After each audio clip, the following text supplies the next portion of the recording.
Thank you. Thank you for inviting me here and making me follow the dancing Mexicans.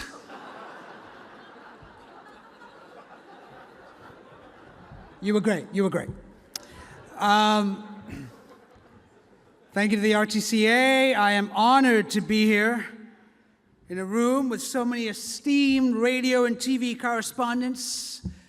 I'm sure some of them will get here soon. No, it's tough. No, listen, you have a tough job reporting on Congress, although it's not that tough. I'll tell you, I've walked around DC a lot and I've seen scaffolding that covers Congress better than you guys. I'm sorry, that's a tough joke. To be fair, I didn't even write that joke. I don't know how that joke got in here. The thing is, I don't read the jokes before I sign off on them. So, look, I can't be expected to read all the jokes, okay? I mean, there are a lot of jokes. I don't know if it's one of my staffers that put the joke in here. It was secretly stuck into my joke list. Maybe you're saying, Aasif, why would you not read the jokes? Isn't that your job? To which I would respond by saying, oh, now you decide to ask tough questions.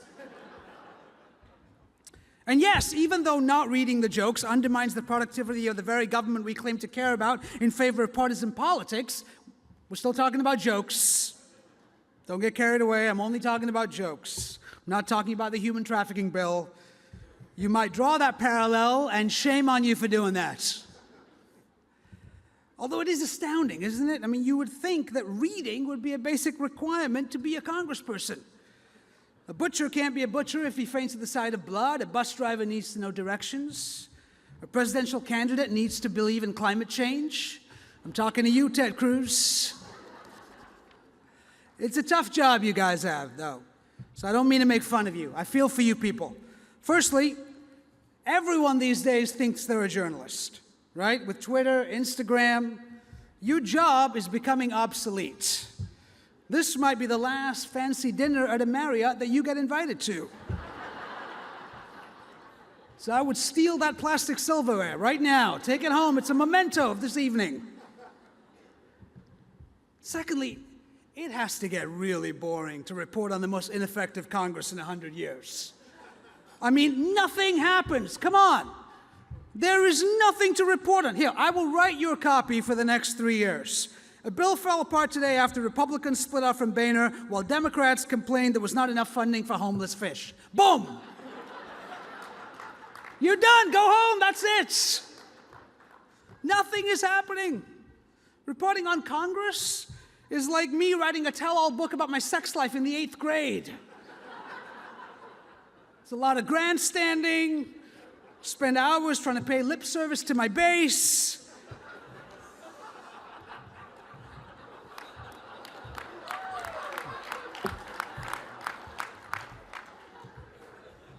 And finally, the day ends with me just in my room alone, filibustering myself to sleep.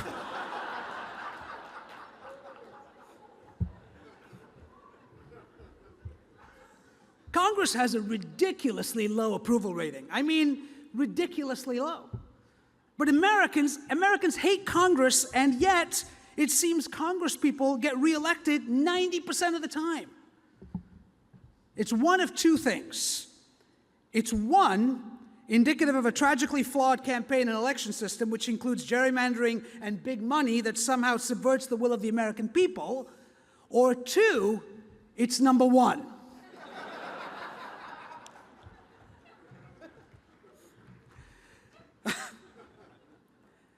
So what happened recently? The most exciting thing that happened recently was when Prime Minister of Israel came to speak to Congress, right? So that was exciting. I mean, say what you will about President Obama, but it took a black president to make Republicans finally wish for a Jewish one.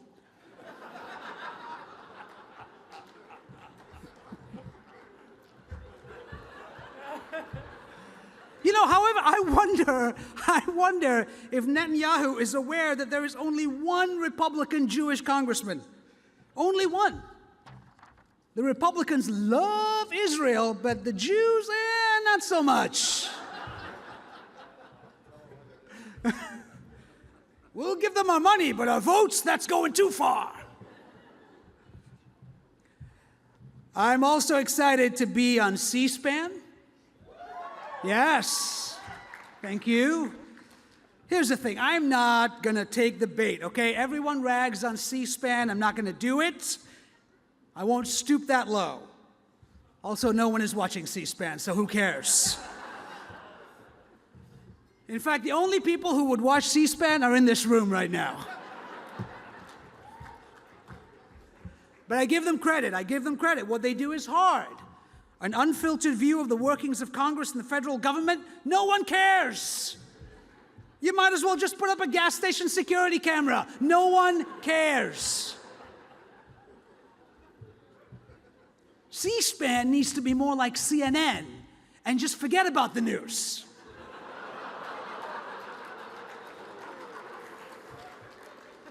Seriously, last week I saw Anthony Bourdain break into the Situation Room with breaking news about the most amazing Philly cheesesteak that he had ever had. And that was riveting. That's what Americans care about, and CNN knows. The only way we are going to care about the budget is if the budget suddenly mysteriously disappeared. Then you create a budget simulator, you get Richard Quest on a panel. You put me right in the middle of the non-action. I'm riveted. Or you go the Fox News route. You get the budget to shoot an unarmed black kid and then rush to the budget's defense, arguing that the budget was written on white paper and that's why this is happening.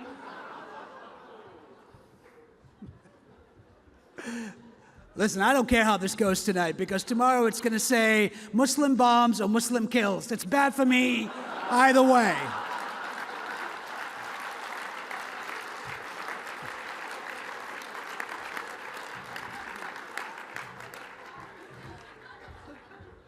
I'm just saying, scare me, yell at me, show me that being reasonable is treasonable. That's what I want.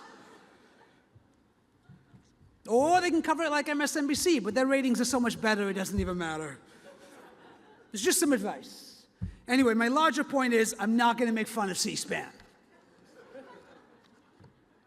I am also honored to be representing the American Muslim community tonight. Thank you. So the two Muslims allowed in here? There's not a lot of Muslims in the media or the government. Fareed Zakaria, Keith Ellison, Wolf Blitzer ate a falafel once. Brian Williams said he interviewed the Prophet Muhammad, but I don't know about that.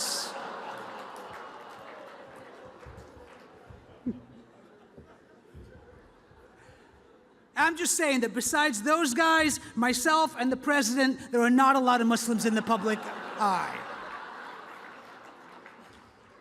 We know he's a Muslim. You don't, we do. Oh, you think he's black? He's not black. He's a Muslim. Wait till 2 years from now. Full beard, 4 wives, lamb cologne, the whole thing.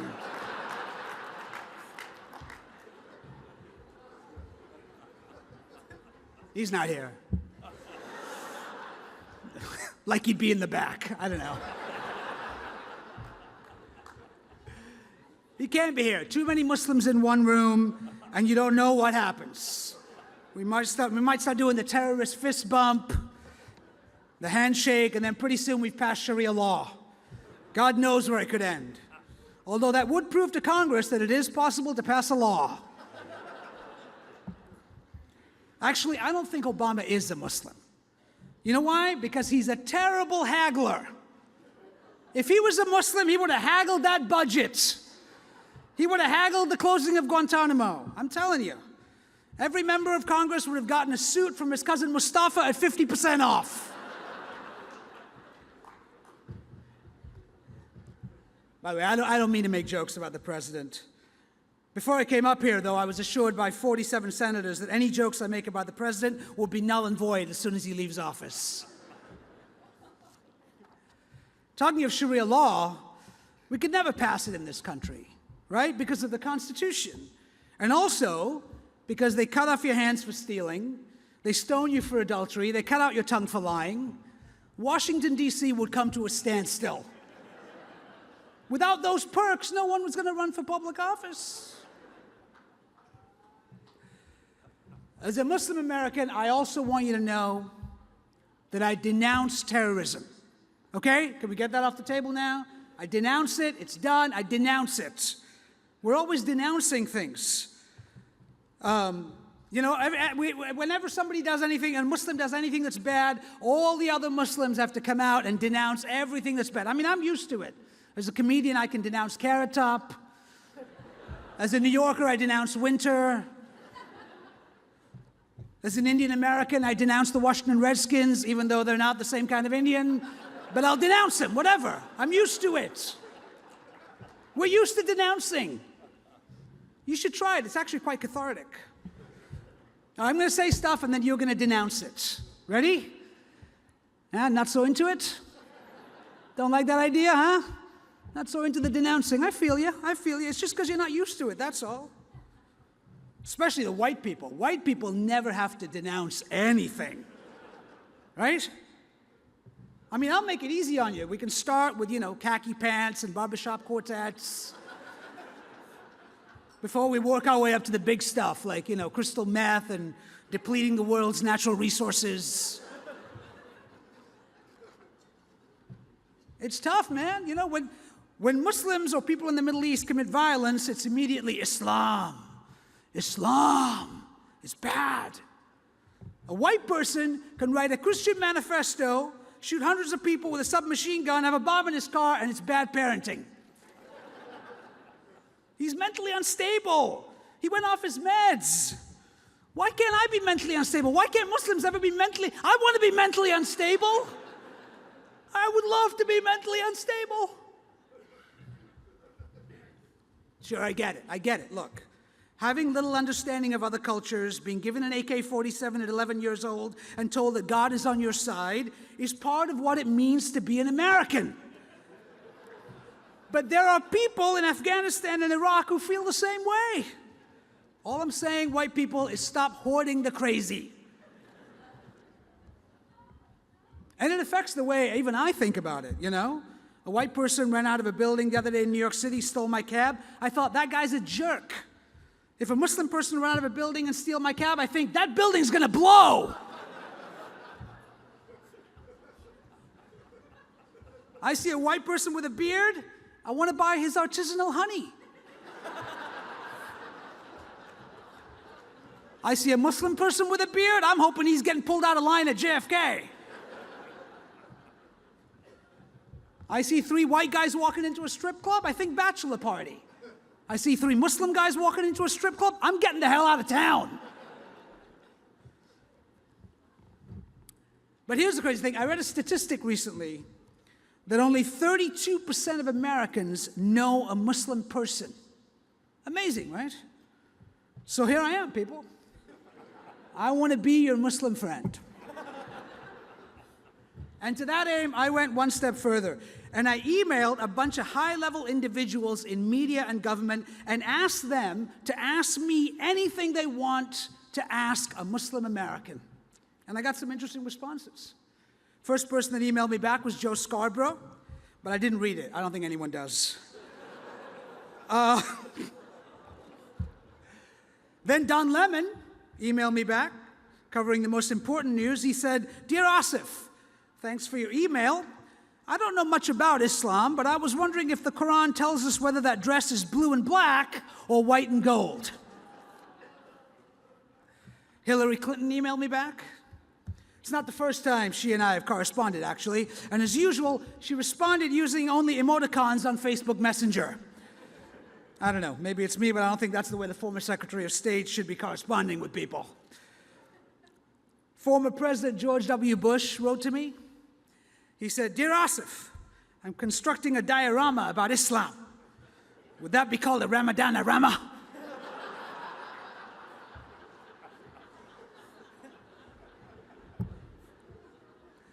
I got a very touching email from Sean Hannity of Fox News. He said, "Dear Aasif, I'd like to know more about American Muslims. I'd like to know about their beliefs and their customs. their exact locations, their contact lists, their email passwords, their weaknesses. I didn't see that coming, frankly. I don't even know what he means, weaknesses. See, there's a lot of Islamophobia right now, but I try to be positive about it, right? I try to see a silver lining. For example, I know that there are a lot of Americans who are burning Qurans, but I look at it this way. At least they're buying Qurans. And that's got to be good. I know there are many Americans who are protesting the building of mosques, but at least for the first time, those same Americans now know that that building with minarets is not a Mexican restaurant. And that's good. I have fun with the whole thing. I mean, when I get on a plane, I know I don't have to look both ways suspiciously before I put my luggage in the overhead compartment, but I do. It's fun.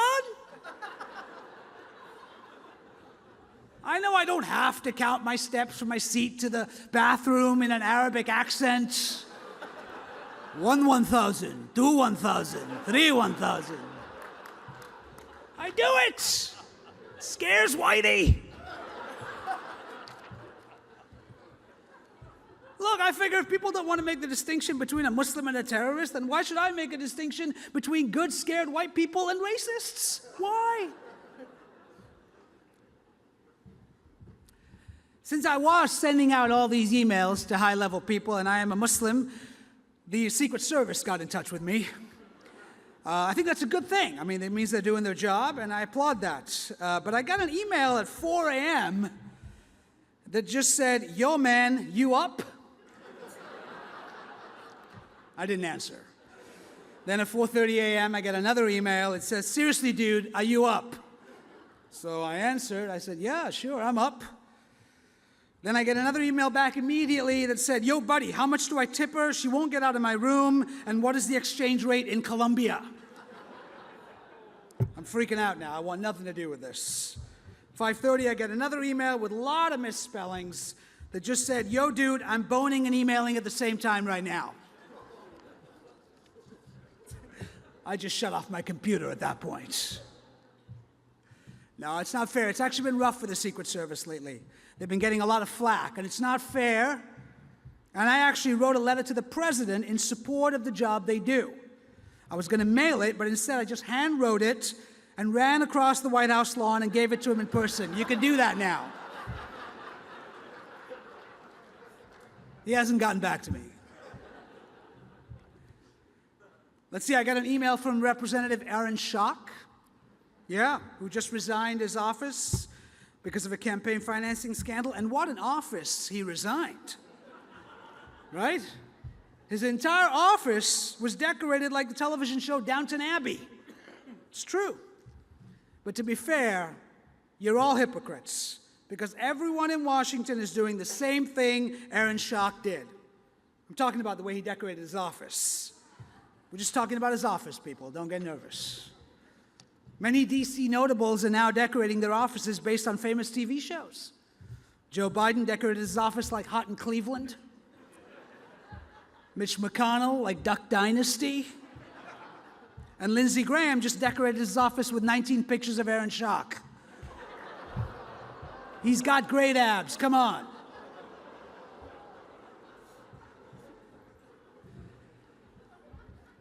And I got the most interesting email from the Vice President, Joe Biden, who wanted to know about the 72 virgins. Everyone wants to know about the 72 virgins. Well, this is something I can actually answer, because it's an interesting point. Because, as some of you may not know, 72 virgins are promised in heaven if you die as a martyr. However, recently, Muslim scholars have discovered that it's not virgins at all. It's actually raisins. This is true. There was a translation mishap in the old Arabic, and raisins were very rare at that time, and so it's 72 raisins. Imagine Ahmed the terrorist showing up after he's died. I am here for my virgins. All the sex I am going to have now. Let's go. Ahmed, we're very sorry. There was a little mistranslation problem. There are no virgins, but we have a lovely fruit plate for you. Cheese and crackers. It's not the same. Also, why would you incentivize terrorists with 72 virgins? It's the worst sex on earth times 72. 72 strippers in a Lamborghini. Now I'm joining Hamas.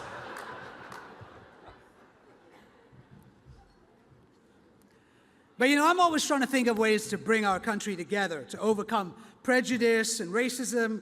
And I think it's time for Muslims in this country to come together and do what African Americans did a number of years ago when they did the Million Man March. I think it's time for the Million Muslim March. Am I right? Imagine that. 1 million Muslims marching down Broadway in New York City with the beards and the hijabs and the whole thing. But here's the best part. We don't tell anyone we're gonna do it. We just do it. The jihad is coming. Cover your babies in pork fat. Wrap yourself in bacon. They can't touch you.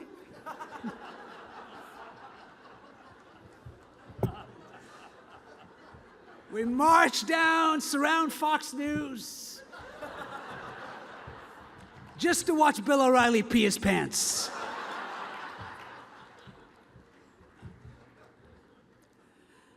You know, guys, thank you. It's been a pleasure talking to you this evening, and I want to leave you with this. I know that you might feel like the Congressional dinner is the junior varsity of the White House Correspondents' Dinner. And that's probably because it is. Otherwise, I would be Cal Penn, right? But I don't want you to fret. I don't want you to fret because there's hope for you yet. I want you to remember the words of our president from last year when he said, ISIS was the junior varsity of Al-Qaeda, and look how well they're doing now. So I want to leave you with this. Remember, congressional correspondents, if ISIS can do it, so can you. Good night. Thank you.